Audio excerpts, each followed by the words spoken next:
Let us clear up one thing before we go any further. In the book that came before Columbus, you used the terms Negro Nubian, Negro Egyptian. Why? Well, that in some ways is unfortunate.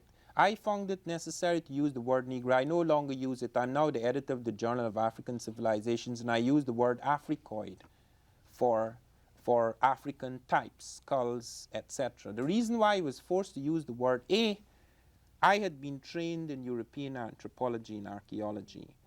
All the books I had read used this term, not necessarily with the social implications which it has here.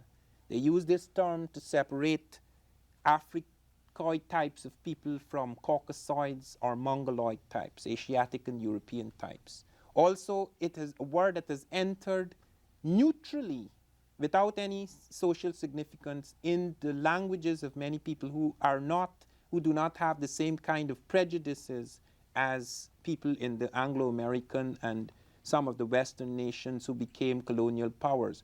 Like in some languages in Europe, they use the term Niger, simply meaning black, without any of those connotations. Furthermore, the problem lay in that the word black could not always be used, because if you spoke of a black god, it may not be an African. You can have a black god who is not an African. Tezcatlipoca, for example, is a Native American god who is black, but he's not African. But there is a god, Nawalpili, who is both black and African. He's not only black in a ritual or symbolic sense, but he has Africoid features. So that was the problem I faced, and I had to make those connections, because when people talked of Nubians, they didn't often realize they were talking about black people.